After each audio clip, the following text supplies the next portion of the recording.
Bien, mes chers collègues, l'ordonnance que vous nous demandez de ratifier aujourd'hui est une sorte de mise à jour de notre Code civil.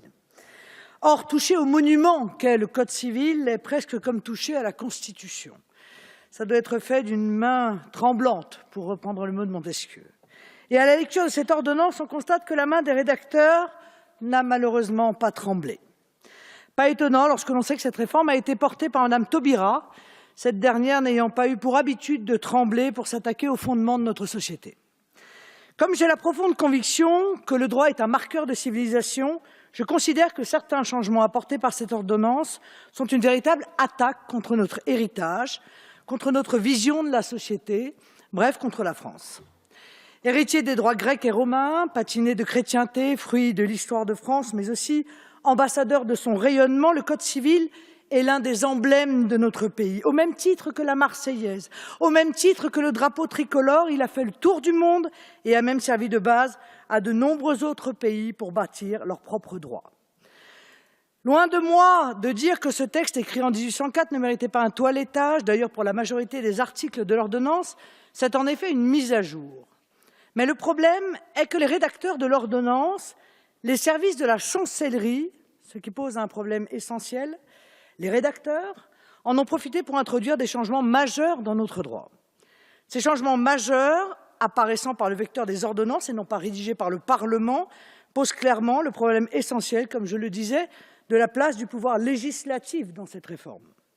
Je trouve qu'on est ici face à un cas de dévoiement dans l'utilisation de cet outil constitutionnel.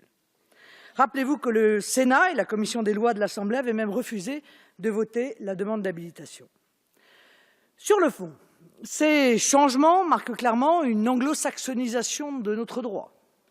Nous savons tous ici que notre société est déjà dans bien des domaines assaillie, voire dénaturée par ce phénomène.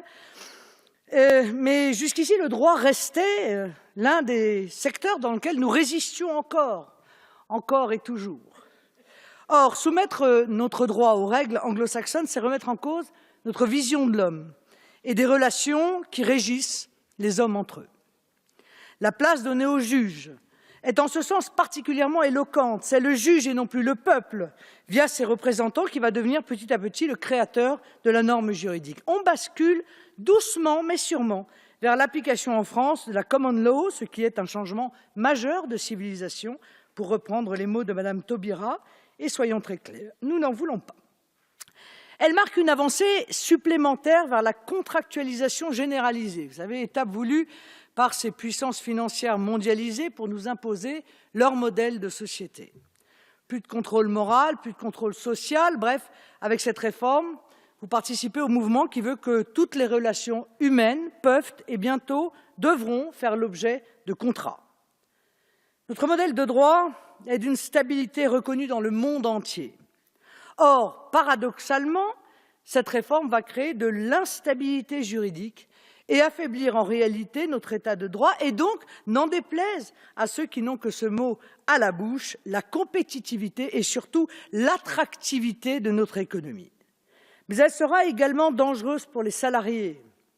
Je pense notamment à l'introduction de la notion de bonne foi, non plus seulement lors de la négociation et de l'exécution, mais maintenant lors de la formation des contrats.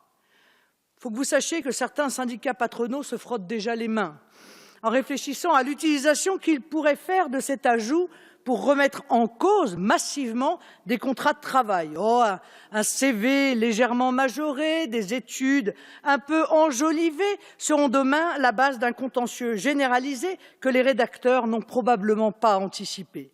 Ou peut-être que si. Et je n'évoque pas ici la disparition de la cause et de l'objet au bénéfice d'un fumeux contenu que personne n'a réussi précisément à définir. Là encore, l'instabilité juridique et la subjectivité vont devenir la règle et le plus faible, que le nouveau Code civil dit vouloir défendre, alors que toute une série d'autres codes le font déjà, comme le Code de la consommation par exemple, en sera bien entendu la première victime. Changer, pour faire moderne, pour répondre aux lobbies, pour obéir à l'Union européenne, pour laisser son nom dans l'histoire, pour complaire à une idéologie, on se perd en conjectures sur les raisons pitoyables qui sont à l'origine de ce mauvais coup porté à notre droit, à notre pays, à notre peuple.